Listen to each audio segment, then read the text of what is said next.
All right, fantastic. So delighted to be joined today by Marco. Marco, welcome. Thank you very much. I've been looking forward to this particular podcast for so long. Marco is a long-term business transformation expert and an AI evangelist. He's a cyber leader in residence at Lancaster Uni Management School. He's leadership and technical correspondent at the European. He's a NED and he's authored over a dozen books, one of which we're going to talk a bit about today. That latest book's called Rewire or Retire. Book plug right there. It's a very provocative title, Marco. Could you tell us a little bit more about what you're saying in this book and whether the situation really is as stark as that?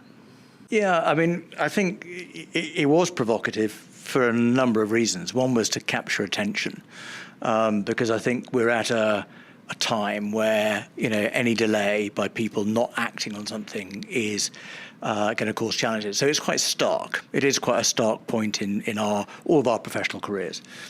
So the first thing I should say is that the rewire bit, I'll explain in a second. The retire bit is not pack up, improve your golf handicap, go off and do woodwork or whatever it is, whatever your hobby might be, right? It's not retire. It's more about taking a step back from being in that kind of A stream of being the focal leader in a company and taking on more of a servant leader role where you are going to really help the steward the company through significant change. So you need people who are going to say, it's too late for us. We simply haven't got the energy, the appetite to really relearn, retrain ourselves around AI and digital and everything else. But we've got value in an organization. And that value is probably around things like experience, history of the organization. It'll be things like understanding relationships with partners and suppliers. It'll definitely be things like values and behaviors, because those are what intrinsically make an organization. They've got to stay. But for everybody else, there is an absolute need to rewire. And the rewiring bit is about how you reinvent your leadership style to be able to deliver value to an organization and deliver value to yourself and future-proof your career, because AI is disrupting the workplace. And we can talk about the future of work and other things in the book. So the basic premise was we're at a point where leaders have a stark choice. This is a book for leaders about leadership. It is not about technology. And I guess one of my leading sort of strains, if you like, or thoughts is that AI is not a technology issue, it's a leadership issue. Because the amount of change it's introducing, the amount of risk it's introducing, the strategic impact of it, the potential costs of it, all of those mean that this is a leadership issue. So we can talk more about the book as we go through, but that was the basic premise. There is a call to leadership, which is you need to understand what the situation is. You need to understand what the complications are around AI and your job and your career, and you need to find a way to resolve. So situation, complication, resolution as a sort of a framework, and then that basically gives you a choice at the end, which is, do you rewire yourself and go for it, in which case there's a toolkit and a whole heap of things to do, or do you say, actually, no, I'm going to deliberately take on a different role? The worst thing that anyone can do, and the thing that most senior leaders do, is to prevaricate or delay.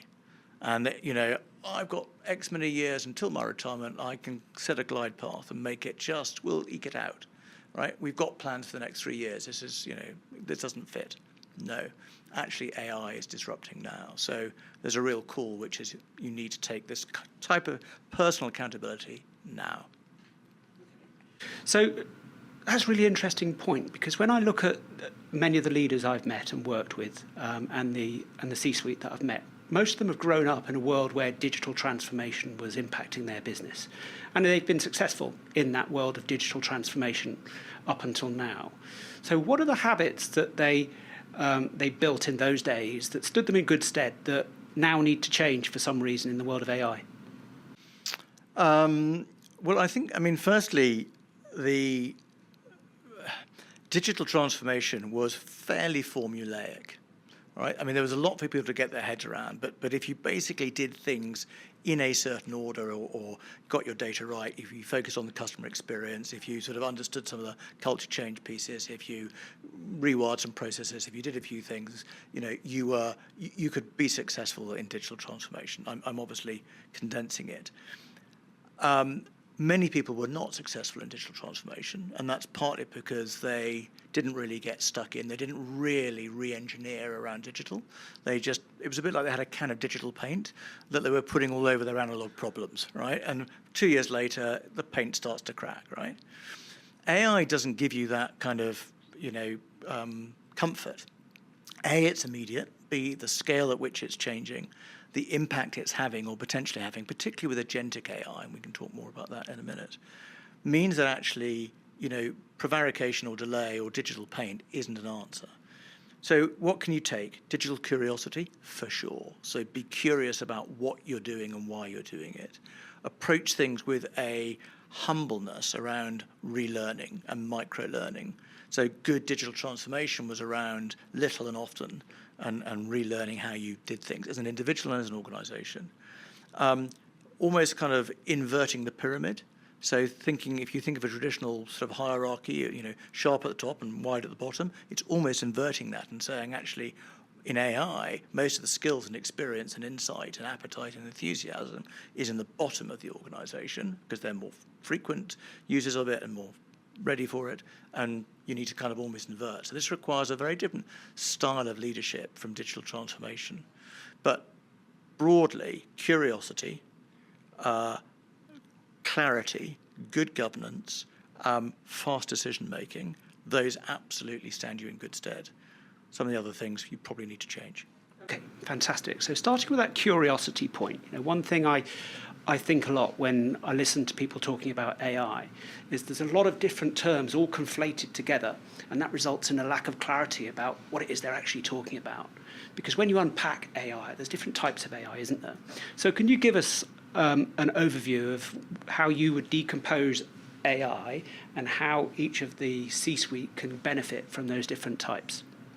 Yeah, I think within the last few years, things have moved so quickly and moved on that almost that kind of academic view of AI, although it's still relevant, it's not necessary for board and businesses to really get their head around. So, whether it's deep learning or machine learning or whatever, I go back from when I did my degree in AI and, we were interested in neural networks and back propagation algorithms. You just don't need to know any of that. You just don't, right? Because AI has come of age really with what most people call generative AI, which is the sort of the emergence of things like ChatGPT. And that really democratized AI into the hands of the masses, right? Yeah, it was sort of a black box. It's a black box now. You, in theory, put stuff in, get stuff out, right? You don't need to know how it works. So really, I think for boards, senior teams, leaders, you really need to focus on probably sort of two areas. Largely generative AI, and a sort of subset of generative AI, which is agentic AI. Now, generative AI has some degree of sort of reasoning. It's the ability for AI itself to generate new content, new insights. So think about, you want to create a recipe, right? You could say, tell me what recipes I can produce with the following ingredients, and I love Asian food, so it'll take an Asian start. That would be generating generative AI, new content. Now, what it's doing is it's pulling together masses of, data points around similar sort of things, putting it together and coalescing it into something that's new, generative. And that's particularly good for things like images, where you want to create a new image out of something. And all you have to do is type, actually you don't have to type. All you have to do is be able to speak. You literally can dictate. And if you don't know how to prompt, you can say, tell me how to prompt. Give me advice on how to get the most out of you. So it doesn't require, there's no barriers to entry. Agentic AI, which is simply where AI tools act as agents and they can call other AI tools themselves within certain defined boundaries that you create, is much more interesting for businesses because it's starting to look at where processes can be automated and where you can take existing things and automate at scale and at speed things that would normally take a long time to do. For example, I have a social media agent that I have created that every Sunday I get a Slack message from it, and it says, here are the top 10 research topics that we think you should be talking about this week, which are trending, because I had an agent that went off and said, go and look at a number of thought leaders and newspapers and blogs and tell me what's current. Here are 4 or 5 titles. Do you like any of them? We have a conversation on Slack. I'm talking with AI, and it says, this is the one I'd like. Great. And I say, right, now produce an image or an infographic or something else. Another agent goes off and does the infographic. And then finally, write, or I will edit whatever it's produced. And then I will say, publish it, and it'll publish it to LinkedIn, X, Instagram, Facebook, wherever you want it to go, all at once. And all I've really done is use my brain power to steer the conversation. That's agentic. So you have to set them up, and there's a bit of work in setting them up, and you need people who are good at that to do that, but it's not difficult to do. And those are the 2 areas I would like people to focus on. I think the rest is broadly a distraction, because it's too technical, and frankly, you don't need to be in it. So you describe the requirements of leaders as having the sort of curiosity, confidence, and mindset, really, to explore the different ways that AI can help their business. Digital intelligence, if you like. Mm-hmm. So can you help us understand what digital intelligence means and what its dimensions are that our leaders of the AI transformations of today and tomorrow really need to focus on? So I think, I don't think it would be stretching things too far to say that a lot of leaders, a lot of leaders have high IQ. A lot of leaders, particularly men, overestimate their EQ, right? Their emotional intelligence, right? And the vast majority of current leaders have little or no DQ, digital intelligence, right? Now, we define digital intelligence. I mean, there are a number of different definitions out there, but the one that we defined was based around sort of 9 different vectors. I won't go into all of them now, but I mean, it's things like, understanding AI strategy, understanding security, compliance, risk, and so on. There are sort of 9 vectors. And what this is saying is that most leaders and most leadership teams have low DQ. In other words, they're not ready to really lead in an age of AI. Now, the good news is you can measure it. We produced our own tool called whatismydq.ai. You can go online and do it yourself. And that allows you to assess yourself by role, by sector, and by geography against peers. And it's a classic intelligence test. It's timed. There are different questions. You get points for getting it right fast and penalties for getting it right wrong fast. But it allows you effectively to benchmark yourself, across any leader in the world, really, who does the similar test. There are other tests out there, but this is the one that we created as part of the research for the book. And what it does is it allows you to create that baseline. And I would encourage boards to really sort of, do that with their executive teams or with your own team, because it allows you to see how you can progress and where your weak spots are, and then recommendations then about how you can then close the gaps. But inherent behind this, you started this with digital curiosity, is if leaders think of nothing else from this podcast, or my part of this podcast, go away with the question, what if? Because if your imagination says, what if we could, right? What if, right? You're becoming curious. Digitally curious is that ability to really challenge the status quo, to not just assume that everything's been done the same way, and to think, what if we could? What if a competitor launched the product we were going to launch in half the time at a third of the cost? What if, AI took over this? What if we had a massive cyber attack, that was AI, generated and we couldn't respond? What if? That curiosity starts to create that sense of what are we going to do differently, and how are we going to do it, and how will we measure it?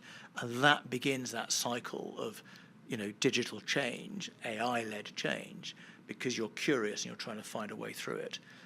And the two are linked, digital curiosity and digital intelligence. The higher intelligence, the more curious you are. The higher your digital intelligence, the more curious you are. So how would you go about promoting that curiosity and that awareness of what AI can do for your business? It's a bit like the old days where the boards used to appoint a chief digital officer. Do you now appoint a chief AI officer?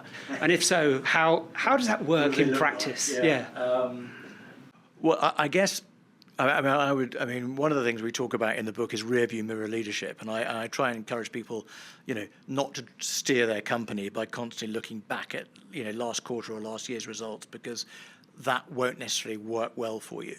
So I'm going to be guilty now of rearview mirror leadership. If I look back at the role of chief digital officer, and I was a chief digital officer for BP and for another large organisations, in most cases the board hired a chief digital officer because it ticked a box. Probably they'd been advised by a very expensive consultancy, I'm sure you can guess who, to hire a CDO, and so they, and that had to be on the board, and it lands on the exco, and it lands on the exco, and then you find this passive resistance, and I've certainly been in that situation. It's because actually the exco weren't really prepared. It wasn't properly funded. It wasn't properly understood. The needs of that role weren't understood either. The hygiene that had to be in place, and in many cases, and headhunters have a bit of blame here too, they'd go out, they didn't challenge the business and say, do you really know what you want? Or they would report it into the CIO, one or two levels down the organisation. So what could we learn from all of that about a chief AI officer? Well, I would say a chief AI officer is a temporary role, right? It is part of your transformation journey where you need to signal that you're going to give it extra impetus, funding, support, strategy. But then you have to do that. You can't just tick that box, right? So if you're going to bring one in, it has to sit on the exco. It cannot report to anyone other than the CEO. If they are, pack up and go and work for another company, because it ain't going to be successful, because it's so strategic. And it needs to be the red issue for the CEO. I mean, the CEO needs to be losing sleep over this and having somebody. But they cannot delegate everything to that chief AI officer. Second thing is they might have a technical background, but they shouldn't be technical. They need to have really good change management skills, really good understanding of the cultural impact of AI, really good commercial skills, because this is about delivering value for the business or shareholders, not about, technical satisfaction that they've been clever and been able to implement something. They need to be somebody that can influence, because there's going to be resistance for sure, and educate.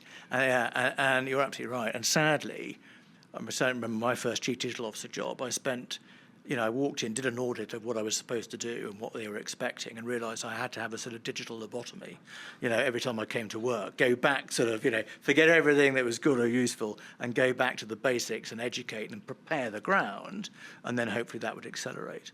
So there are some hygiene factors that need to be true, one of which, of course, is the quality of your data and what you're going to do with it.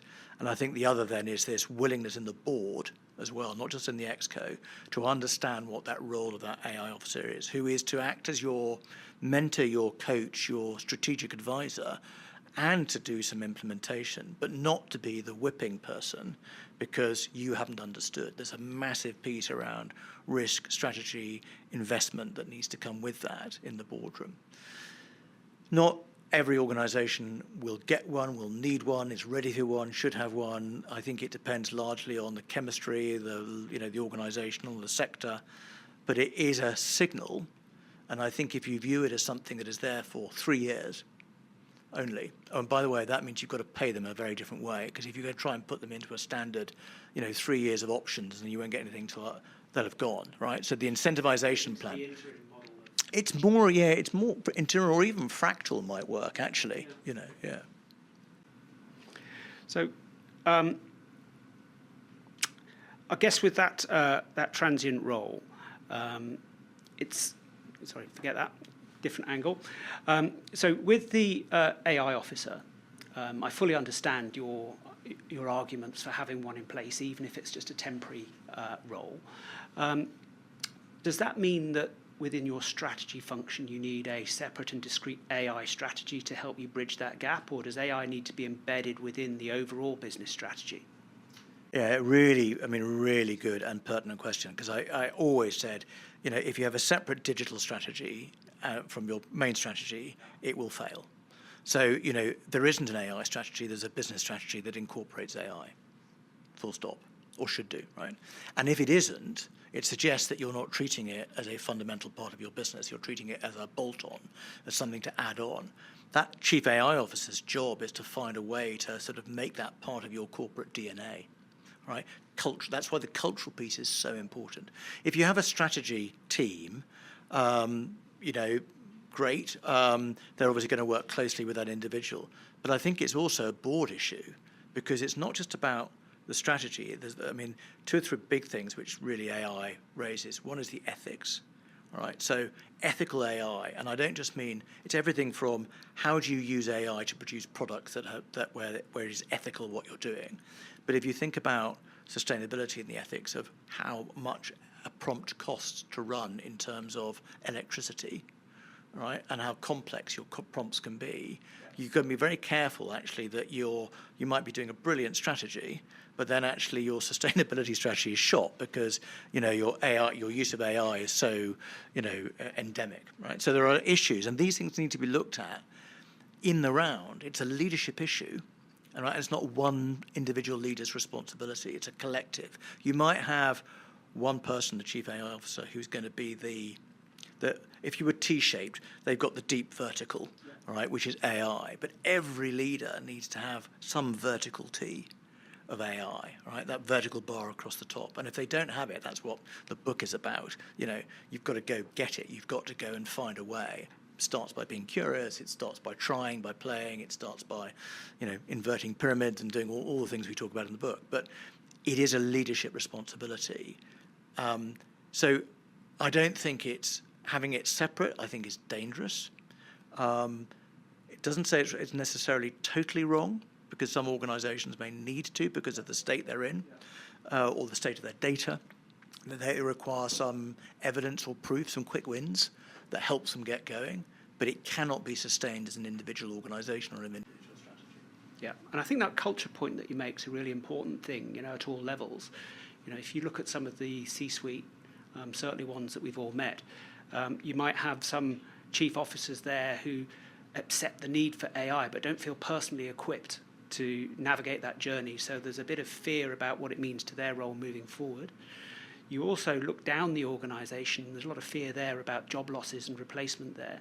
So how do you hit that culture question head on to build that curiosity and that will to move forward regardless within the business? And how do you have that openness in your business to share what the outcomes of these AI transformations might be? AI should become a shared language, not a turf war, right? So, part of the skill is going to be in getting, the CFO wants to hear value, the CISO wants to hear control or security, the COO wants to hear execution. People want to hear different messages. And that's maybe one of the challenges of the chief AI officer. They've got to talk multiple language, or they've got to find a way to translate what AI is able to do into the language of the person listening, right? So that's the first thing, trying to get a shared language which meets the needs of the individuals. And the second thing is you need to have, probably initially, not necessarily long term, but some form of sort of steering group or compliance group or something which has key members like the CEO, like the CISO, Chief Information Security Officer, or CIRO. Some people call them CIROs, the Senior Information Risk Officer. A P&L holder, people who are going to steer or be affected, or who can mandate and say, no, we've got to do this. You need that strategic authority, to kick it off, because it will be difficult to get going. And then you focus on things, and maybe you have some which are very quick win focused. You set a timeline, 90 days, right? It's got to deliver. Something's got to deliver in 90 days, whatever that is. And if the candidate for that use case, that thing, isn't a 90-day plan, then it doesn't fit in that bucket. It might be in a second stream. You've got a swim lane that's 180 days or something. I don't know. So try and do something that's really focused around, immediate delivery, immediate results, because you need to build confidence that what you're doing or the way that you're doing it is going to drive value. Conversely, do not expect, the Holy Grail out of your first, quick win. It is not necessarily going to be the right one, and it might not scale the way you intend, or you might not get it right, because it's a journey you're going on. So some form of overseer committee that's doing, and by the way, ethics needs to be part of that. NatWest is a really good example of this. They have a guy Paul Drogba, who, funny enough, we talked in the book. He's just done his own book on AI governance, well worth a read, called Governing the Machine, I think it's called. That's all about the idea that you have ethics as part of your design principles in producing products up front. Nothing gets produced unless it's been approved by the ethics committee, the AI ethics committee, as a fundamental part of your product design philosophy. So that's sort of different again. Quick wins. And then I think the third thing is you've got to find and identify in your organization what I call the AI whisperer. Now, they're typically going to be somebody who's like middle management, right, who's probably hugely frustrated because they've got to have this AI lobotomy when they come to work. You're not allowed to use Claude, ChatGPT, Gemini at work. You're only allowed to use Copilot. Well, I mean, Copilot's not bad, but you maybe need to use something else. And agentic AI tools like Make or N8N or something like that, aren't even on their radar, right? No, computer says no. You need that guy, that person who's going to and empower them and give them a chance and make them lead some of these quick wins, because they are the heart of the organization. They've got the passion to make the change. They want to play, and you've got an open door. So every organization will have an AI whisperer. They're already doing it outside of work.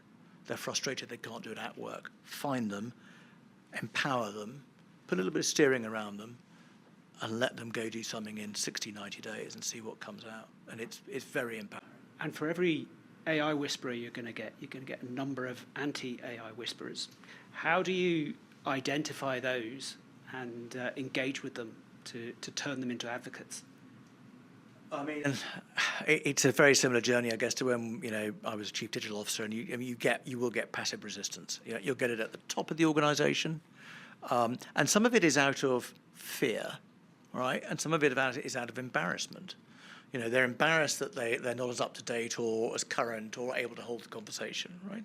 Or they don't know where to start. They feel overwhelmed, and therefore in their role, it's easy for them to say no or make it a collegiate decision. So everyone's got to agree. Decision, death by committee kind of thing, And of course, what's that doing is that slowing stuff down. Back to what we talked about in the opening, right? This sort of prevarication, right? It's the death knell of it. So you can identify those people, and the easiest thing is to go talk to them and find out what their fears are. And I almost kind of call it out, because it's part of what the book's trying to get at is, leaders will atrophy and organizations will atrophy if they do not adapt. And this isn't an option. This is, and I use the word carefully because I know it has some quite, upsetting connotations, but this is like a digital tsunami, right? The waves cannot be stopped. It is no good being, the analog Canute, standing at the head of your business saying, "Turn back AI waves," right? It's not going to happen, right? So it's here, and it's already lapping at the shores of your business. So you need leaders who are open to change, and part of it is you're going to have to educate them that it's okay to feel overwhelmed, to not be sure. That's where coaching or mentoring can cope. That's where books like Rewire, Retire, or Governing the Machine can help. That's where bringing in experts or finding the whisperer. That's where things like reverse mentoring, getting people earlier down in the organisation who've got the passion and the ideas to sit with people. One of the best board sessions I did was literally sort of going around the table saying to people who's played with AI, and a couple of people sort of put their hands up, they hadn't really. And I said, okay, well, let's use a real life example, right? I've got the board pack for today, right? Now I'm going to upload that in a safe. I'm going to turn off the sort of public version of ChatGPT. I'm going to upload it locally into a thing, and I'm now going to ask it verbally, not prompt, ask it, using my phone to create the synopsis for the board meeting, and as the chair, give me the 10 critical questions I should ask to show that I've read the pack, understand the issues, and that are really going to get to the heart of what we're discussing. Press play, out it came. And there was this sort of, moment, there's a 20 past 22 moment of utter silence. And they went, holy, that easy. I said, yeah, that easy, right? That useful, that informative. Now, just play, get on and do stuff. If you're afraid, if you're, ask yourself, why are you saying no? Right? And if you're a good leader, you should be open to feedback and change.